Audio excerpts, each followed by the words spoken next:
Go, Jerry. Go! And you'll never see me again.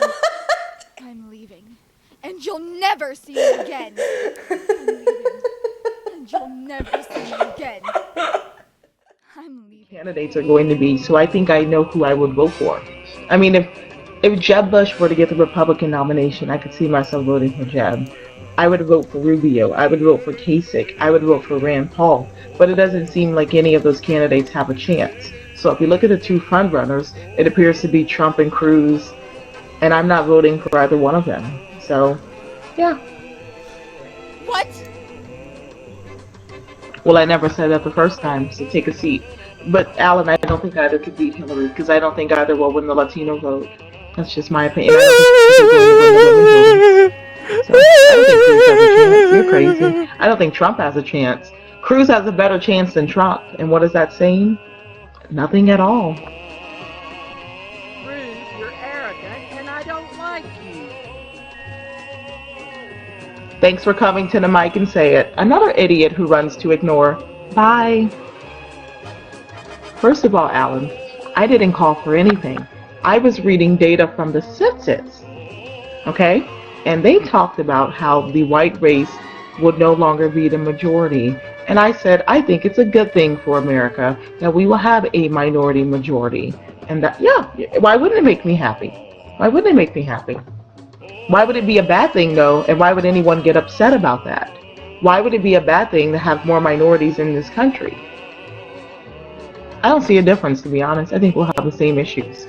But, Alan, it makes some people very upset that it's going to happen, but you didn't call them out. The only reason it makes me happy, because for some reason it pissed off Sniper, and it pissed off Endura, and I was kind of having fun with it. Sorry. This is from a right-wing news website. It says, racial and ethnic minority children under the age of 5 are now the majority as non-Hispanic white children make up an even smaller size of the population. I mean, seriously, okay? You guys can be pissed about it, but I was just reading the census.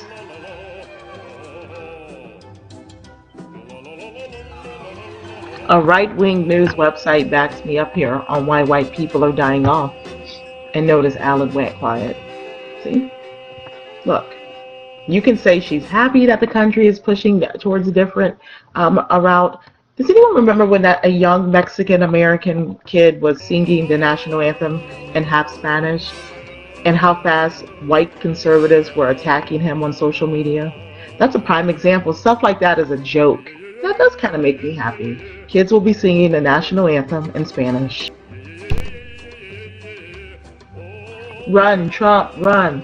Run, Trump, run. Run, Trump, run.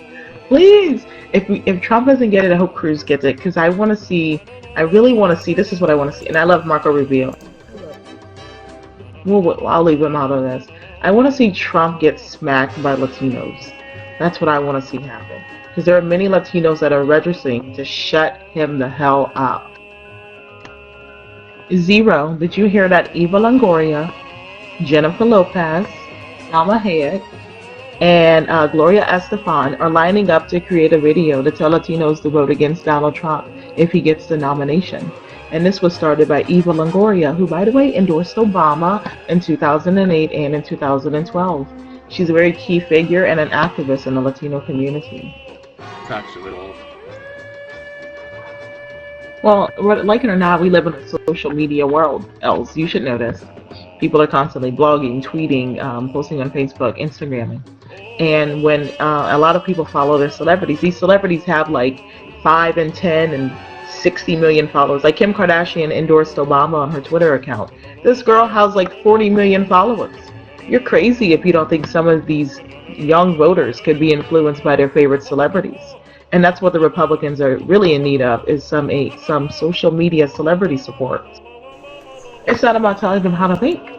It's about encouragement. And it's the right that, these younger voters listen. You don't think someone with 38.6 million followers could influence maybe even 3 million of them? Okay, just pointing it out. People are obsessed in these celebrities. You have paparazzi stalking these people. You have teenagers tweeting them every second. They get a response and then they'll say, vote Obama over Trump. And I guaranteed you, 40% of them might fall for it. The thing is, though, they're getting more Latinos out to register. That's why it was called Rock the Vote. Pay attention, Ellsworth. And another thing is do you think Eva Longoria, who endorsed Obama twice, who's worth about $30 million, what does she have to gain by voting Democrat? In fact, she'll pay more taxes under a Democrat president, Els. That just shows you maybe being 1% doesn't always make you a Republican, right? Oprah Winfrey, billionaire, Democrat. Bill Gates, billionaire, has donated more money to Democrat candidates than Republican candidates. Well, Elena, who told you? Karl Rove said it best. They can get 64% of the white vote, and if they don't do better with minorities, they still can't win.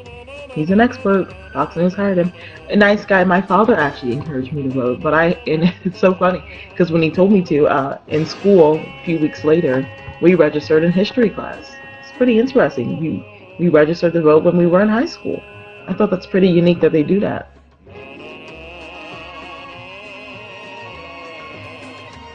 I said more women in the workforce.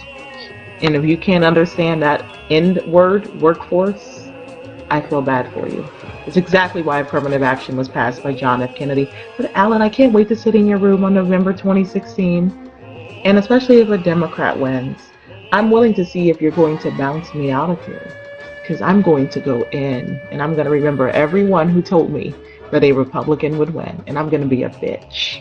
I admit it. I will be. My education is wasted on Alan because I don't agree with him or his stance. He expects Latinos to vote for Cruz, who is a guy that is actually a proponent against most Latinos in this country, who's anti-education and anti-the DREAM Act and anti-a path to citizenship, when we don't even know if this idiot was born in the United States. We sure, he wasn't born in Canada or Cuba. Who knows? But I know you're for Ted Cruz, but you're going to vote Republican regardless. So I will be in here destroying you on November 2016 as well. In the workforce, now I'm done with you because you keep repeating that. Alan, you only think my IQ is low because I can consistently hang in a debate with you. And there's nothing more than a Republican man hates more than an opinionated woman. One, you accused me of the census lie, and I proved that right. Second of all, I'm telling you that Cruz doesn't have any Latino vote. You haven't responded to that. You haven't responded to anything but insulting my education. So who's really losing the argument? That was my point. But it's why John F. Kennedy passed the bill to give women an equally paid job opportunity in regards of gender and race. So people would not judge them because of gender and race. And there were less women working at that time in the 1960s than men were. And a lot of it had to do because they were women, or they were black, or they were Latino. And how many Republicans voted against that? Okay, let's look at a nice guy or whoever. Affirmative action refers to admission policies that provide equal access to education for those groups that have been historically excluded or underrepresented, such as women and minorities. So not just jobs, but education as well. It's pretty cool. Or maybe, nice guy, there's something called covert racism or covert sexism, where they don't have to post signs, they just do it under the table. I mean, you know what covert is, right? Where, it's not out in the open. It happens all the time in this country.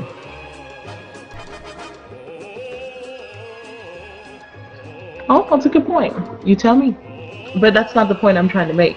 The point I'm trying to make is that this bill still passed because there were less women working in the workforce. Well, you need to read more about the bill.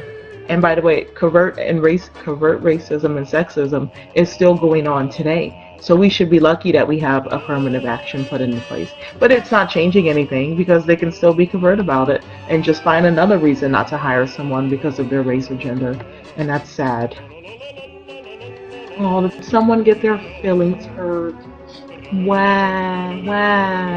I mean, seriously, you've been crying about this for 10 minutes now. Do you want a bottle? Look, I've taken care of babies before. Do you want a bottle? Maybe a bib? Seriously?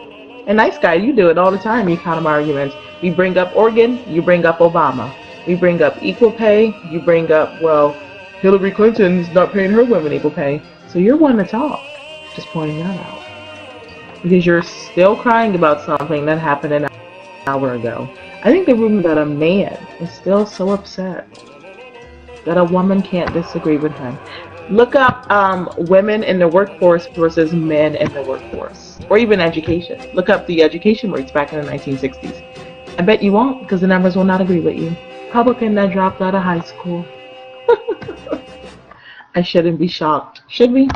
No, of course not. We know Republicans do not value education. Duh. But once again, the workforce. You think he said, well, there's a lot of women working in the workforce. Let's just pass affirmative action.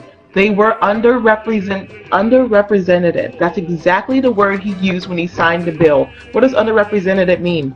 In education and in jobs, aka workforce. The white thugs in Oregon. Conveniently, no one's referred to them as thugs, but maybe they're terrorists. Oh wait, they're not Muslim. Damn it. They're probably just white men with mental illnesses. Or maybe white heroes. I don't know. I agree with social media, and I love reading all these posts. People are like, why are people not calling them thugs? I'm voting Democrat because of this reason. I love it. The king of deflections. You keep defending him, nice guy. Keep defending him. No one's talking about that issue. Why is it so hard to stick with what's happening in Oregon? I mean, I know you... I'm glad I don't know black men that are Republican in real life. I'm happy I don't. Because I don't know if you just side with Republicans just to make yourself feel better. I kind of wish nice guy voted Obama so he could tell this room. Because they would turn on him so fast. And it would actually be amusing.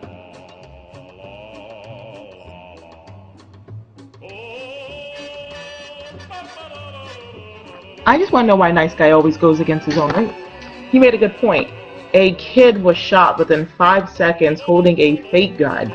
And then recently in a scenario, a white woman pointed a fake gun at police officers and she wasn't shot. She was arrested. Why can't we just talk about what's happening in Oregon and why they are allowed to occupy a federal building which is against the law? Can we stick with that case, or would you like to bring up 20 more other cases? Well, first of all, NorCal, it doesn't matter if they have fired shots. According to the law, if you enter a federal building with rifles, you can be arrested for 5 years. It doesn't matter if they were shooting or not. And once again, what does Black Lives Matter have to do with this, nice guy? We know Black Lives Matter will be arrested and thrown in prison, considering minorities face harsher sentences for the same crimes committed by white people. What? What? What? What? What?